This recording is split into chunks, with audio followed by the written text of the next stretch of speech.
Everyone, welcome back to my channel the solo diaries. कैसे हो आप सब? आई रियली होप कि आप लोग काफ़ी इन्जॉय करते रहोगे अपना दशहरा और दिवाली, सब अच्छे से गया होगा।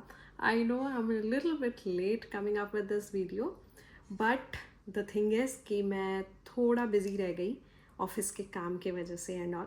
बट कोई नहीं, now I am back with a new location with a new video. So yes, मैं और टाइम नहीं लूँगी and let's directly dive into the video. चलो।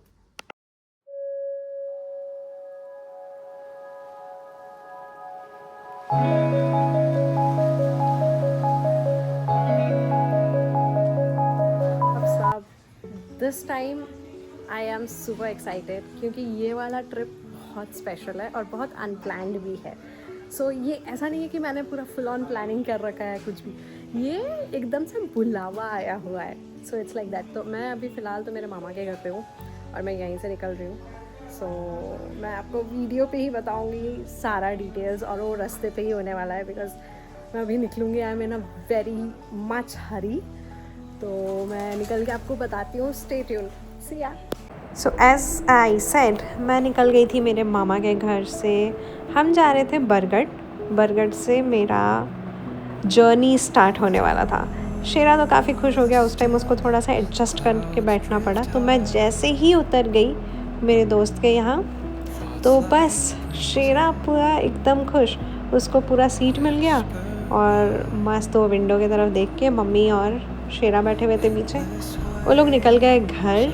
मैं थोड़ा टाइम के लिए मेरी दोस्त के लोकेशन पे थी, उसके घर पे थी, और फिर हम सब जाने वाले थे अपने फर्स्ट फ्रेंड्स ट्रिप पे। सो ये सोलो ट्रिप तो है नहीं मेरा, ये एक ग्रुप ट्रिप है जो कि बहुत ही लास्ट मोमेंट प्लान्ड आउट है और बहुत बहुत स्पेशल ट्रिप है।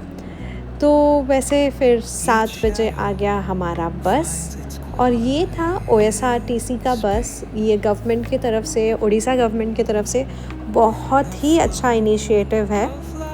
तो आंटी बहुत क्यूट थी और उनको मेरे साथ अच्छा फ़ोटो चाहिए था, तो मैंने वीडियो ही ले लिया। तो okay, coming back to the bus thing, ये वाला बस OSRTC के तरफ से है और उड़ीसा गवर्नमेंट ने अभी अभी लॉन्च किया हुआ है ये स्कीम। सो ये बस जाता है डायरेक्टली पुरी से लेके उज्जैन तक।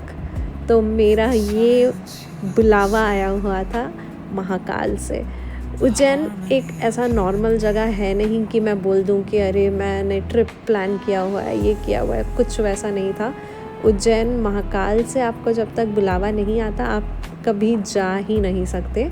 तो इसीलिए मैं बार बार बोल रही हूँ कि ये वाला बहुत ही अनप्लैंड है और ये बुलावा आया हुआ है। ये मैंने तो मतलब कुछ भी नहीं किया है इस ट्रिप को लेके। सो यस, मैं आपको बस का टूर दे देती हूँ। बस काफ़ी कंफर्टेबल है। आप OSRTC के वेबसाइट से इसको बुक कर सकते हो। आप तो हमने जो बुकिंग किया हुआ था उसके वेबसाइट से, तो वहीं से आप ऐसा double bed, double sleeper kind of ले सकते हो, या फिर सिंगल। अगर आप अकेले ट्रैवल कर रहे हो तो आप एक सिंगल स्लीपर ले सकते हो। तो यहाँ पे सारे सीट्स, कुछ ऐसे पुश बैक नहीं था, कुछ भी नहीं था, सारे स्लीपर्स ही थे। तो आराम से आप, स्पेशियस भी था, आराम से आप सो के जा सकते थे। तो ये था अक्टूबर का महीना, अक्टूबर 1 और 2 को था दशमी, दशहरा चल रहा था उस टाइम। तो हर तरफ लाइट्स एंड पूजा का माहौल, everything. It was an amazing time when we had planned out everything. And yes, ये थे मेरे सारे दोस्त जो कि काफ़ी थोड़ा बहुत ऑकवर्ड फील कर रहे थे बिकॉज ऐसा उन्होंने कभी वीडियोज़ एंड ऑल किया ही नहीं था। लिपि मेरी पोस्ट ग्रेजुएशन की दोस्त है, बाकी उसके कलीग्स हैं वो लोग, और लिपि की मम्मी भी थी हमारे साथ। तो मैं जब उस टाइम बस का टूर दिखा रही थी आपको अच्छे से, मैं समझा नहीं पाई। सो इसलिए अभी जबकि सब नीचे उतरे हुए थे डिनर के लिए, तो मैं सोची कि चलो एक अच्छा सा वीडियो कर देती हूँ ताकि आपको दिखा पाऊँ कि क्या सारे फैसिलिटीज़ हैं। तो जैसे मैंने बोला, एक साइड सारे डबल बेड्स हैं और दूसरे साइड में सारे सिंगल बेड हैं। ऑल टोटल ऐसे अगर देखा जाए तो इसमें 40 सीट्स है।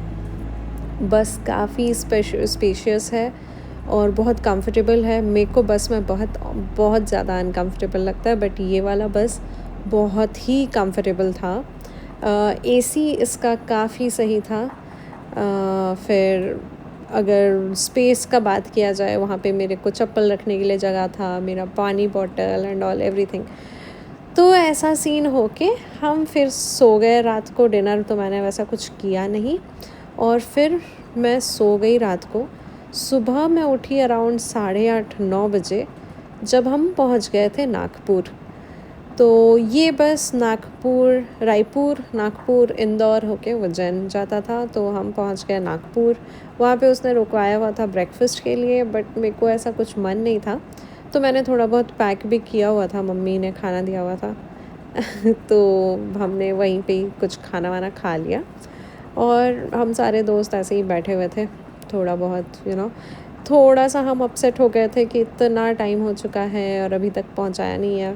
तो बस का टाइमिंग 17-18 आवर्स बस का ड्यूरेशन है, जो कि वो उसके बीच में वो पहुंचा देना चाहिए। बट इस बारी जब हम जा रहे थे तो बस थोड़ा डिले हुआ, जो कि 12 आवर्स था, वो थोड़ा ज़्यादा ही एक्सीड होके ऑलमोस्ट 24 आवर्स हो गया है। तो आपको पता चल जाएगा वीडियो में ही।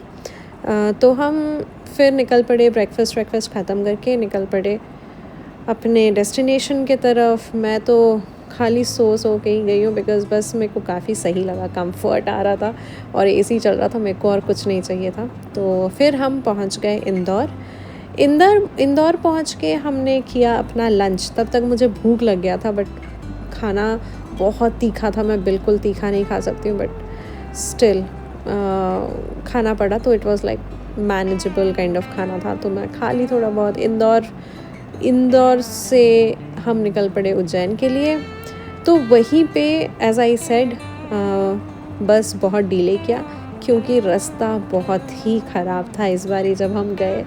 तो हम पहुँचे उज्जैन, महाकाल का देश, around 7 o'clock in the evening. तो हम बैठे थे 1 अक्टूबर शाम 7 बजे, और हम पहुँचे 2 अक्टूबर शाम 7 बजे। तो फिर हमने होटल चेक इन किया, अपना लगेज लेके होटल चेक इन किया। तो होटल का भी डिटेल्स मैं आपको दे दूँगी डिस्क्रिप्शन में। ये होटल बहुत ही अच्छा होटल था, जो कि मंदिर से सिर्फ 300 मीटर के डिस्टेंस में था, और इनफैक्ट हमारे विंडो से दिख भी रहा था मंदिर। ऐसा हुआ कि दूसरे दिन सुबह जब आरती हो रहा था, तो वो सारे आवाज़, मंदिर का जितना मंत्र सब कुछ हमारे रूम तक सुनाई दे रहा था। तो बहुत पास है ये वाला होटल। तो अगर आप प्लान आउट कर रहे हो, I will also provide hotel का डिटेल्स और उसके ओनर का फ़ोन नंबर भी, so that would be really easy for you. हम रूम पहुंच के जल्दी से फ्रेशन अप होके 8 बजे अराउंड 8 बजे ख़त्म करके हम निकल गए मंदिर के लिए। और 9-9:30 बजे हमने सोचा हुआ था, 9-9:30 घुस जाएंगे और हम जाएंगे शयन आरती देखने डायरेक्टली रात को 10:30 बजे जो होता है। तो अगर आप उज्जैन जा रहे हो, आप यूजुअली आरती के समय जाइएगा, ताकि आप एक बारी अंदर जब घुसेंगे मंदिर के अंदर, तो अगर वो आरती का समय है तो आप लंबे टाइम तक रह सकते हैं मंदिर के अंदर। वरना आप अगर नॉर्मल दर्शन करने के लिए जाएंगे तो आप लोग को वो निकाल देंगे। तो ये था उज्जैन का महाकाल कॉरिडोर। तो रात ही को आप महाकाल कॉरिडोर विज़िट कीजिए, क्योंकि वो लाइटिंग सिस्टम इतना अच्छा किया गया रहता है। You will enjoy the ambience out there. आप बैठ के कामली बस बैठ सकते हो और वहाँ पे चल सकते हो। बिकॉज़ महाकाल पहुँचने के बाद मुझे फ़ील हुआ कि वहाँ का ऑरा ही इतना डिफरेंट था। It was a very different feeling that I had over there. So every single person has their own feeling. ये मैं अपना एक्सपीरियंस बता रही हूँ, बट आप एक बार फॉर श्योर जाइए, यू विल श्योरली फील एक अलग ही एनर्जी है वहाँ पे।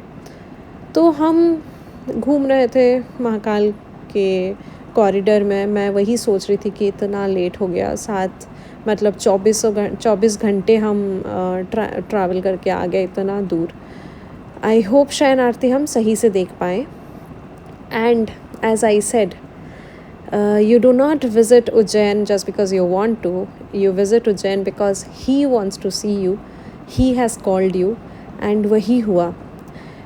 उस दिन शाम का जो आरती था, जो संध्या आरती होता है, जो कि 6:30 को होता है, उस दिन 6:30 को नहीं हुआ था और वो पोस्टपोन होके रात के 9:30 बजे हो रहा था. और हम पहुँचे थे उस वक्त जब वो आरती चालू हुआ, हम अंदर घुसे. तो ये एक ऐसा फीलिंग है जो शायद ही मैं वर्ड्स में आपको बता सकती हूँ. और हमने वहाँ पे 1 घंटा पहले संध्या आरती देखा. तो हमारा प्लान था बस शयन आरती देखेंगे, जो कि लास्ट आरती होता है रात के 10:30 बजे. बट ऐसा लगा कि महाकाल हमारे लिए वेट किए थे कि अच्छा चलो तुम्हारा बस लेट है, मैं वेट कर रहा हूँ, तुम आ जाओ, संध्या आरती तब चालू होगा. And literally that happened. और 1 घंटे के लिए हम अंदर थे, संध्या आरती देखे. ये बात बोलते हुए मुझे अभी भी गूज़बम्स आ रहे हैं. इतना अच्छा फीलिंग, इतना सरियल फीलिंग है वो. I do not think words enough हैं समझाने के लिए कि ये फीलिंग कैसा था. ये बहुत ही a different experience for every individual. आपके लिए वो एक्सपीरियंस अलग हो सकता है, मेरे लिए अलग हो सकता है, बट बहुत ही डिफरेंट एक्सपीरियंस है जब आप एक आरती वहाँ पे विटनेस करेंगे. और हमने पहला संध्या आरती देखा. फिर हम निकलने वाले थे बिकॉज़ यहाँ पे भगवान का शयन आरती का समय हो रहा था और हमें सिक्योरिटी गार्ड ने बोला चलो आप बाहर जाओ. ऐसा सबको बाहर ही निकाल रहे थे. तो हम निकलने वाले थे और वो यहाँ पे भगवान के सारे, तो उनका ये प्लान मतलब डे का स्केड्यूल रहता है. उनके 4 आरती होता है और हर आरती में उनका अलग अलग रूप होता है. आप भीड़ देख सकते हो. तो सब उस वक्त बाहर निकल रहे थे. भगवान का रूप चेंज होने वाला था उनके शयन आरती के लिए. और हम निकल गए बाहर. और वहाँ पे भी कुछ एक इतना अनोखा चीज़ हुआ जो शायद ही मैंने सोचा था कि ऐसा कुछ होगा. शयन आरती के लिए जब शयन आरती बगैर देखे मैं बाहर निकल गई, बाहर से एक सिक्योरिटी गार्ड ने मेरे को बोला आप बाहर क्यों आई हो, आप अंदर जाओ, शयन आरती हो रहा है, बुलावा आया है, आप अंदर जाइए. ये था उनके वर्ड्स. जैसे कि मैं बोल रही थी, बुलावा आया था. और फिर हम आए अंदर और हमने देखा कि भगवान का मुकुट निकाला जा रहा है. उनका जो रूप धारण किया हुआ था उन्होंने, तो उनका पूरा सारा चेंज, तो मतलब जो प्रोसेस होता है जैसे स्टार्ट होता है शयन आरती, वो सब कुछ देखा मैंने. और ये जो फीलिंग है वो शायद ही मैं आपको वर्ड्स में बता सकती हूँ. एंड आई वुड सजेस्ट कि आप सब जो भी ये वीडियो देख रहा है, एक बार आप पक्का जाइए उज्जैन और फॉर श्योर आप उनके आरती विज़िट कीजिए. चाहे वो शयन आरती हो, चाहे वो भस्म आरती हो, चाहे संध्या आरती हो. 12:30 को हम निकले बाहर. फिर हमें मिल गया ये यहाँ पे जो ये दीदी का ठेला था. यहाँ पे बहुत ही अच्छा था आलू पराठा, जो कि हमारे होटल के एकदम सामने था. तो फिर हमने यहाँ पे ऑर्डर दे दिया और फिर हम चेंज करके फ्रेशन अप होके आ गए नीचे अपना ऑर्डर लेने के लिए. मैं तब तक काफ़ी टायर्ड हो चुकी थी. So I will catch you up guys in my next vlog part 2. Do let me know आपको ये वाला व्लॉग कैसा लगा. Bye bye, take care, good night.